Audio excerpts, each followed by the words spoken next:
Solange Mougin joins me on the set today to take a look at the papers. Solange, you're going to start off with those widespread protests in Iran after the government decided to raise gasoline prices by 50%. Yeah, and the pro-government Tehran Times tells us that the Supreme Leader Ali Khamenei has backed the gasoline hikes after considering both sides. The paper warns Iranians to be vigilant in the face of the media war that's being waged by the, quote, enemies of Iran, i.e. Western powers. But for critics of the regime, they say that it's the mullahs themselves that have added to the outrage and protest. As you can see in the cartoon, in El Arabi, they say that in supporting the gas tax, the Supreme Leader has, in essence, set himself on fire.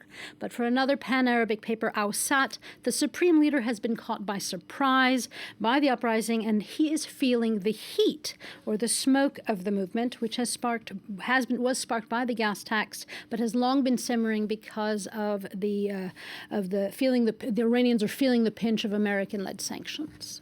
Solange, let's come back now to France, where a different gas tax sparked a nationwide movement a year ago this weekend. That was the Gilets jaunes, or Yellow Vest movement, and they marked that anniversary on Saturday. Yeah, L'Opinion, like much of the French press, is looking back at the movement in the past year.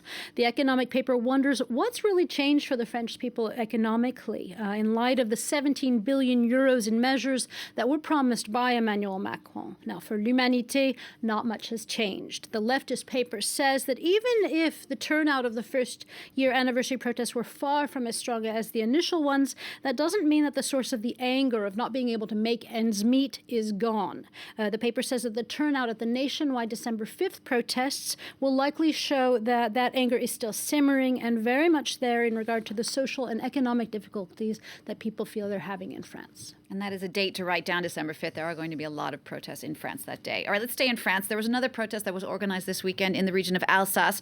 That was to honor a woman named Sylvia Octer, who was the 131st woman killed in domestic violence in France since the start of the year. Yeah, the local French paper Le Télégramme tells us that dozens of marchers came out to pay tribute to Sylvia Octer. She was stabbed to death by her husband last week. And Le Monde tells us as well that on Sunday, the Justice Minister released an initial review of how police and the Justice Department treat such cases. And the report shows that there are widespread and major problems with how such complaints are handled, citing cases of perpetrators of rape, spousal abuse, and harassment who aren't even questioned by police after the women come forward. And they aren't questioned until it's too late, i.e. until the woman, it's usually women, not always, is killed.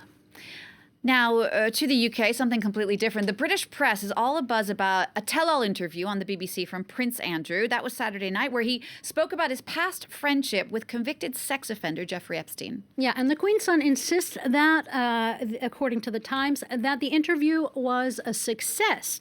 But the vast majority of British papers are calling it, quote, a car crash or a catastrophic public relations failure. In the interview, the Duke of York denied having a sexual relationship with a 17-year-old, and he also said he did not regret his long-term friendship with the American billionaire and pedophile Jeffrey Epstein, who killed himself in prison. Now, The Guardian called the interview, quote, a misogynistic nonsense served in a gilded chamber. The paper says the prince should apologize to Epstein's victims. Now, they call out a lack of empathy in the interview, so much so that there is now British and American backlash coming his way, according to The Eye.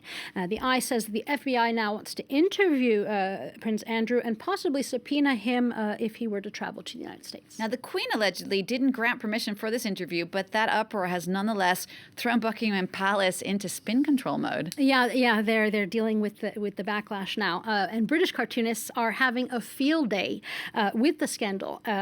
Morton Moreland of the Times has the Queen in her gilded carriage, trying to rush to her son's aid, saying, "Step on it, Andrew's pants are on fire."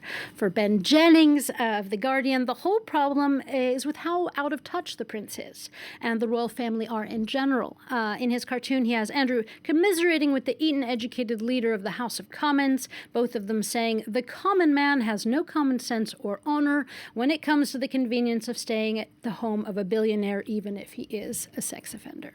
All right, Solange, let's wrap up now with an article on the November No Nut Challenge, which has nothing to do with walnuts, almonds. No, it doesn't. It has everything to do with sex. I'm going to blush now. Anyway, this is a weird one that comes from slate.fr. It refers to the slang word nut, which I learned means ejaculation in slang.